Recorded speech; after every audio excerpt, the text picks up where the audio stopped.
Assalamualaikum warahmatullahi wabarakatuh. Waalaikumsalam warahmatullahi wabarakatuh. Alhamdulillah wassallallahu wasallam wa baraka ala Rasulillah wa ala alihi wa azwajihi wa dzurriyyatihi wa sahbihi wa wala wa man tabi'ahum bi ihsanin ila yaumil qiyamati ma ba'd. Fa ya rabbi shrah li sadri wa yassir li amri wa hlul 'uqdatam min lisani yafqahu qawli. Yang kami cintai Syekhul Wali, Syekhul Ma'had, alhamdulillah beliau hadir bersama kita, bahkan dari kemarin, dari final sampai malam ini adalah kegembiraan, kehormatan bagi kita. Mudah-mudahan jadi motivasi bagi kita untuk terus mempersiapkan yang terbaik untuk beliau. Yang kami cintai Ketua Yayasan, para asatidz, ustadzah semuanya yang telah sedemikian rupa bekerja keras dari sejak awal Muharram untuk mempersembahkan acara ini, dan spesial untuk para asatidz Lajang yang menjadi IO acara malam ini. Jadi Syekhuna dari tim kami ini menugaskan para asatidz Lajang yang belum laku ini supaya banyak kerjaan, jadi mereka dari awal nyusun sedemikian rupa yang nanti ke depan harapannya mereka ini menjadi event organizer yang baik. Tentu saja harus terus belajar, dan nanti para pengurus opal jadi menjadi line up kedua dari para asatidz itu, sehingga dengan begitu akan didapatkan kualitas acara yang baik. Dan ini adalah perdananya, nanti kita lihat seperti apa. Sejauh ini udah cukup bagus, contoh seperti ini baru pertama kita nyimpen panggung di sini ya, supaya putra putri nanti, putri kalau masih terus kan bisa terus berangkat kan, mungkin ada yang di lorong sana gitu, di Udunan, nggak masalah. Nah, putra. Kemudian kepada para santri semuanya, beristimewa untuk para santri yang menjadi finalis. Mana finalisnya? Di sebelah mana? Oh, untuk finalis putri. Putra di mana finalisnya? Oke. Tadi panitia lupa menyampaikan, ini penting untuk jadi bahan laporan kita kepada Syekhul Ma'had, kepada Ketua Yayasan. Ini ada 30 lomba. Finalisnya saja udah 90 orang ya. Karena kita ambil dari 30 itu yang terbaik. Tentu saja 90 itu berarti setidaknya hikmah Facebook setidaknya sudah membuat kita bisa memilih 90 orang yang kemampuan kitab kuliahnya itu terseleksi, terpilih dari sekitar 1000 lebih, 1100-an santri kampus pusat. Dari 1100, anggap ada 100 ya, ada 100 orang, 10%-nya. Memang untuk sebuah perubahan sesungguhnya tidak perlu banyak orang. Yang dibutuhkan adalah yang diistilahkan dengan kreatif minority. Jadi orang sedikit tapi kreatif, itu yang akan mengubah. Maka mudah-mudahan yang 100 sampai 100 orang ini bisa menginspirasi semua, menginspirasi kami para guru untuk terus mengevaluasi cara ngajar kami, bagaimana berguna seterusnya, juga mengevaluasi teman-teman yang lain. Kalau tahun ini belum beruntung, maka tahun depan diharapkan akan sedemikian rupa terdorong untuk lebih bagus lagi. Karena saya yakin ke depan, kemarin saya guna bertanya pada kita belum bisa menjawab waktu itu, ini hadiahnya apa? Apa umroh atau apa gitu ya. Sepertinya tahun depan bisa saja dari Facebook akan lahir santri yang hadiahnya umroh. Siap nggak? Kalau siap berarti ngajinya harus betul dari sekarang. Saya kira sangat mungkin kita perjuangkan itu. Karena apa? Karena Facebook sekali lagi ini adalah satu lomba yang benar-benar menyasar ruh pesantren kita. Rukun pesantren itu yang terpenting diantaranya adalah kitab kuning. Walaupun namanya pesantren, keren, banyak santrinya, terkenal, tapi kalau di dalamnya nggak ngaji kitab kuning, falaisa bima'hadin, itu bukan pesantren.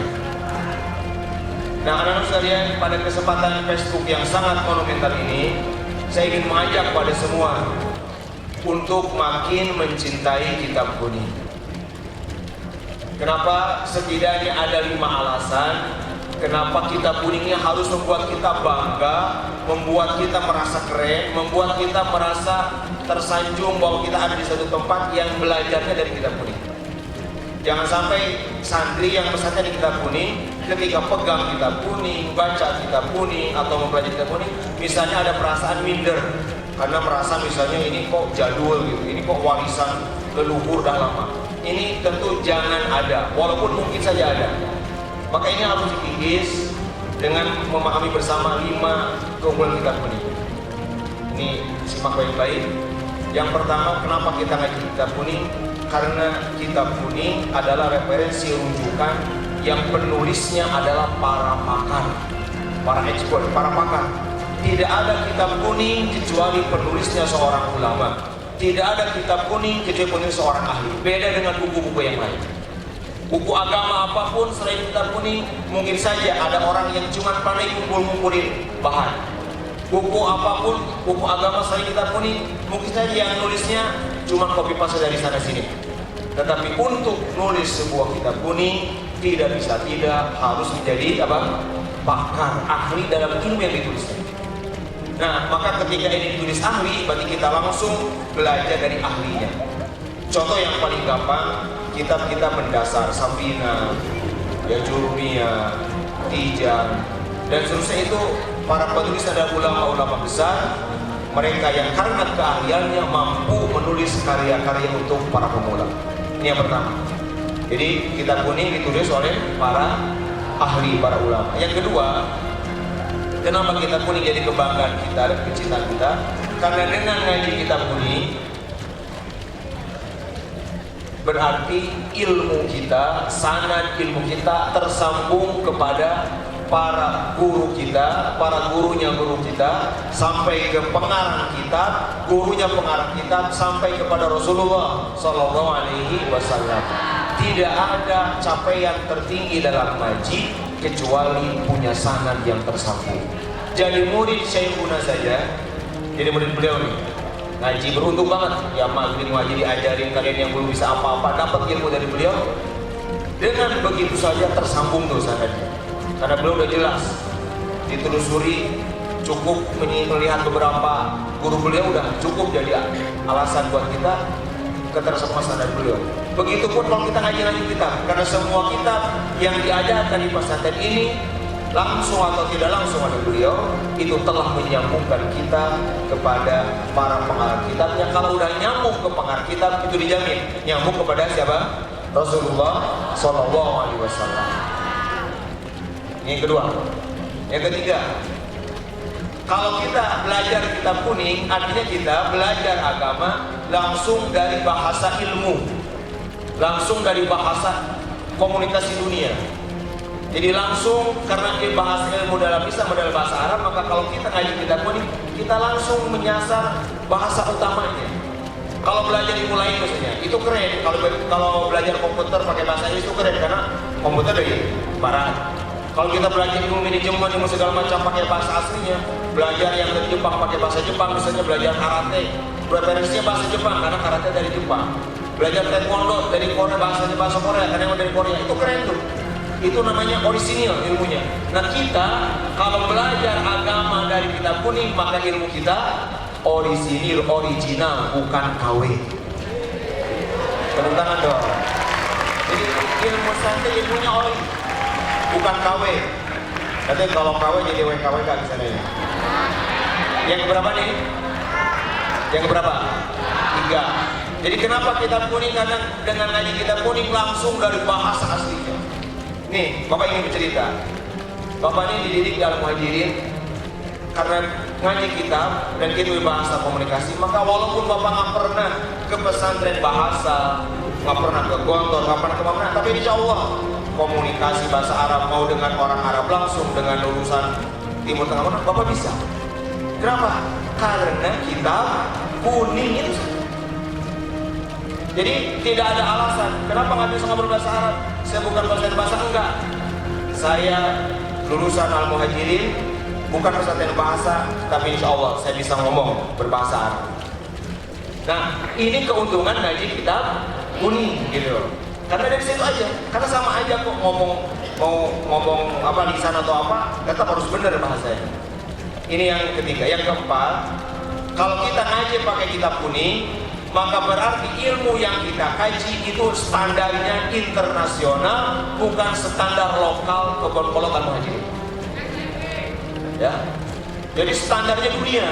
Kalau kalian ini udah belajar Sabina, udah belajar Hijah, udah belajar Takrib dan seterusnya, belajar Warafat, kalian datang kemanapun belahan dunia, kalian ditanya sama orang ngaji apa, bisa belajar apa agama, apa kitabnya, itu orang semua tahu.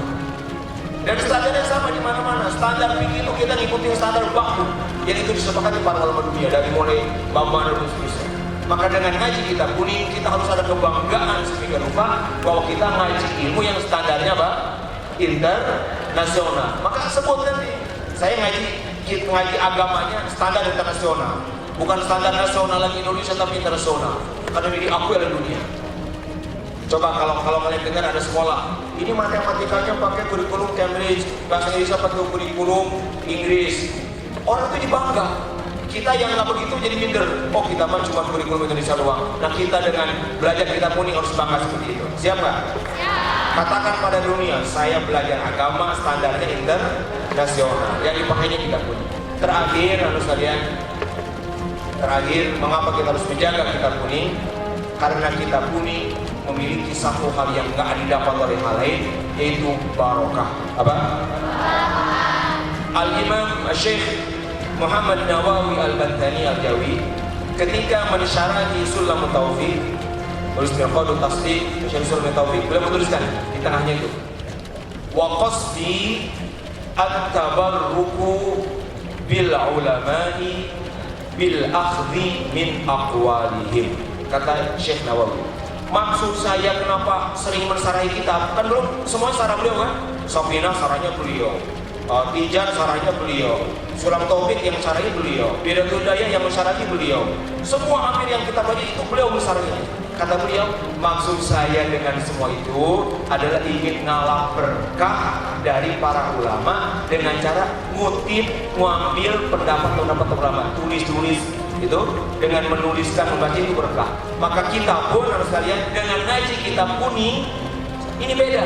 Kalian kalau baca takrib beda, kalau kan baca fikih yang tebal yang anaknya ratusan ribu ditulis oleh seorang profesor. Kalau mengaji dari kitab kuning, kita semua akan dapat berkahnya ulama. Dan kalau udah bicara berkah, tidak ada energi kekuatan yang akan menyukseskan seorang santri melebihi energi berkah. Makanya kalau ngaji kitab kuning walaupun nggak bisa terus saja, karena ada berkah yang itu akan melampaui kemampuan guru dan segala macam.